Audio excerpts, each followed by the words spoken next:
The latest. Thank you for your love and support. I appreciate you all. We are living in a moment of absolute clarity. At the recent African CEO Forum in Kigali, President Paul Kagame did more than just give a speech. He held up a mirror to the West and they didn't like what they saw. Paul Kagame called out the blatant hypocrisy that defines our global system. He described the world where powerful nations walk into our continent, our beloved Africa, with a whip in their hands, lecturing us on human rights and democracy with one hand, while using the other hand to extract every single resources we own. He exposed the double standards of these their sanctions, which are used as a political state to beat sovereign nations into line, while the same powers look the other way when it suits their interests. But Kagame made one thing very clear. Africa is immunized to these tactics now. And why? Because the monopoly on information is dead. But for the first time in history, social media has given us the chance to see through the conditioning. Unlike Western media outlets that filter the truth to fit their own narrative. So these powers you see that come here lecturing people on democracy, human rights, and they are doing it with one arm, and the other, they are just taking away everything that people own. So, and this is what is critical. This is why Africa, leaders of Africa, some of whom are here, brothers, and the CEOs and other Africans, I think we need to give ourselves value of some kind. We can't just be people who are waiting to be ripped off. I always feel very welcome here, and it's interesting to come at this time in the world. I mean, we've seen so many cycles, but I have to say, possibly nothing like this has ever happened in the global economy. And I'm wondering how you are looking at not only the short-term trends, the long-term trends, but also, we know the old adage, within every crisis, there's always opportunity. And there's a lot of agency on the continent that we haven't seen before. So how are you weighing things up? And what do you think the moment calls for the African continent and for you in Rwanda? Well, thank you, Eleni, and welcome to Kigali. But let me take this opportunity to welcome and thank each one of the leaders here, heads of state, vice presidents, prime ministers, senior executives of different industries.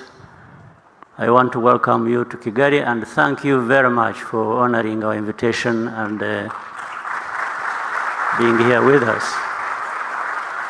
Of course, I want to thank Amir and his team, Jeune Afrique, for having thought of this idea to bring people together in this manner that has been operational for a number of years.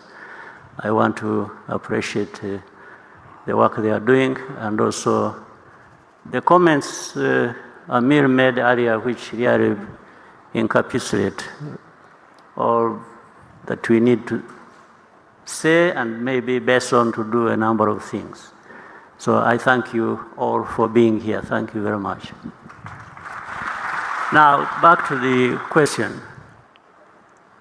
There will always be crises. I mean, we have had centuries of different things happening. We had slave trade, we had colonial times, then there are wars, then there are pandemics, then there are all kinds of things. They will happen all the time.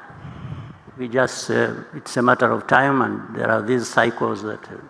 So we are in a different cycle now that is driven geopolitically, and we have to contend with that. But that also for Africa keeps being a reminder of our position. Where do we stand in this global positioning? And we have had many people contribute ideas and very accurately educating us what we need to do and what we need to be thinking about. But we can't stay there. We need to learn from this. We need to shape what we are doing for ourselves, and action should lead us in the right direction and how to deal with these crises. But for Africa, let me say, we have to leverage our competitive advantage, and there are a number of them. So why is Africa always at a disadvantage? When you look back, you see where Africa has been lacking this or that. But really, why, when we have almost everything? If you look at in the area of green energy, and this continent is home to 60% of solar potential. 60% is home to that. Africa is home to that. Then if you look at the critical minerals that talked about, all of them, or the majority, are on the continent for making batteries and so on and so forth. And different powers are fighting over that. But Africa, that has a lot of that, is silent or losing most of it cheaply to those who have the power and know what they want to do. Look at human capital. In terms of human capital, Africa has abundance of that. In fact, whether maybe by now already or in a few years to come, Africa will be having the largest middle class in the world. So how can we have these resources? And then we are here wondering how to overcome some of the challenges that are brought by the geopolitics that we talk about, or the crises that we see happening in every. So we need to come together and do something about it. It's doing something about it. The rest we know. And Amir earlier on was talking about what we lose by not doing a number of things. I think we lose a lot more even by not doing what we have to do. And it's a really important point. It's time of action. And I have to say, when you mentioned pandemics, there was a wake-up call, and we've seen so much shift and change. But, watching what's been going on with the way African leaders have been approaching bad deals that are getting on their table. I mean, Zimbabwe, Zambia, as well as Ghana, saying no to mineral deals because it was about extraction in return for healthcare programs and so forth. And frankly, I'm sure a lot of you in the room know that you've been very vocal about the kind of bullying tactics, the coercive tactics that have been used by the West, specifically the US. And at this point in time, we know that Africa is still being viewed as a place where people can extract. But African leaders are saying no. Also threats about sanctions consistently, not only against African nations, but other countries. Rwanda yourselves are dealing with US sanctions since March this year with the issue regarding the DRC. Take me through how you're dealing with this new geopolitical tension where there's a belief that might is right and the big can control, everyone else. Well, it's a crisis in a sense, but brought about by the same thing, Africa not leveraging our capacity, our potential, our, energy of the people of our continent is just locked out there. And it's a situation where the powers that be are holding a whip in their hands. They're using a stick to beat up whoever they want to beat up in order to, they are no longer even hiding it. It's just in the open. It's like in the situation you're talking about, we have in the region. of Congo and the other crises that also, in a way, involve Rwanda and other countries in our region. Yeah, sanctions, one has, first of all, are they justified? And it is not just in this case of Rwanda, but in other cases. Sometimes sanctions are just applied in a case of the one who provides less than the other. Yes, so it goes in the favor of the highest bidder. When somebody knows they will extract more from a certain place, they will be more favorable to that place, even if they are the ones in the wrong. Do you believe that all roads lead to mineral deals? Is that what you're saying? I mean, it is in the open. Okay. It is, I don't have to say much. And in some cases, it operates like in the very old days. There is a lot of cynicism in this. In the old days, the kings and so on and so forth used to give their in-laws, their children, powers to say, go and control something somewhere. And that's happening today here. Yeah. Yes, they just give somebody, say, go and get whatever you want to, and do whatever you want to do in that region. That is how Africa is treated. So these powers you see that come here lecturing people on democracy, human rights, and they are doing it with one arm, and the other, they are just taking away everything that people own. So, and this is what is critical. This is why Africa, leaders of Africa, some of whom are here, brothers, and the CEOs and other Africans, I think we need to give ourselves value of some kind. We can't just be people who are waiting to be ripped off by somebody who is shrewd enough and has the power to come. No, we must be able to say no.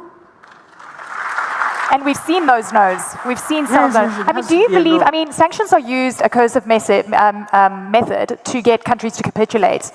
Are you going to capitulate? I never capitulated in a war situation.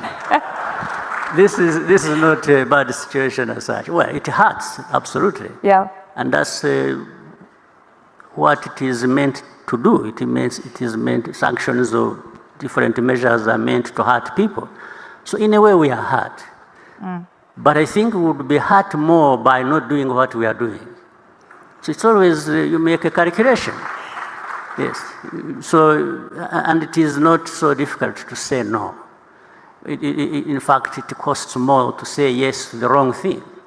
Yeah. So we are here, but all these things come to pass in one form or another. Even those who have been given the gift of messing us up, one day they will not live long enough to see the gains from exploiting people or doing unjust things. So I think each one of us, countries in Africa, and mainly and most importantly together, there is a lot we can do to raise Africa, to raise ourselves to the level where it should be, and don't mind about these powers that think they own the world and the heaven and everything else. We are here on these platforms talking directly to each other. We are getting the facts that they try to bury. And Paul Kagame appreciated social media as one of the ways that we are getting to know the truth. We are seeing the real situation in the Sahel, in the Congo, in Sudan, and across our continent without their expert translations. Kagame's message was a rally cry for the African awakening. We must stop waiting for permission to defend our own interests, he said. We must collectively say no to the wrong things so we can finally build the right ones. He went ahead to encourage the leaders to make sure that they defend their decisions when it doesn't suit our interests. He told us to be strong. The African leaders need to be strong, to move away from the old ways of doing things. if you think the deal or whatever they are bringing to you isn't going to benefit your people, there is no need to sign these deals. And that collectively as leaders, they can do it.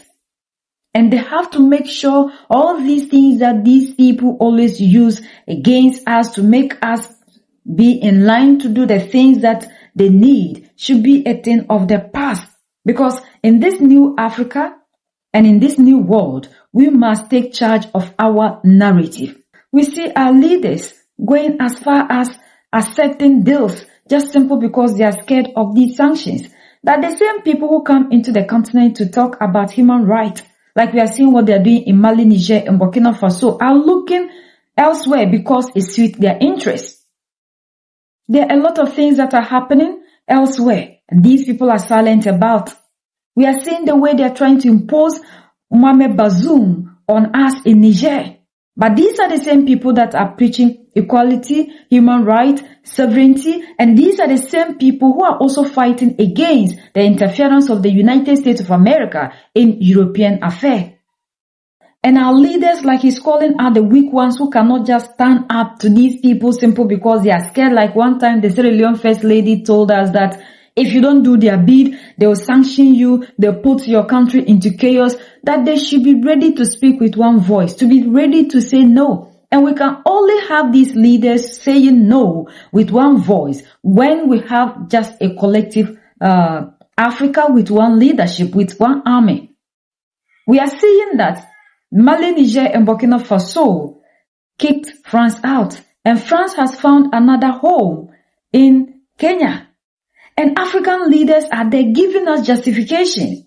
Like we heard from the president of Botswana, that every nation is looking for its interest, and we must understand that politics play out in a different way, or in the real world, things are not like that, because we don't understand why they should be meeting with France.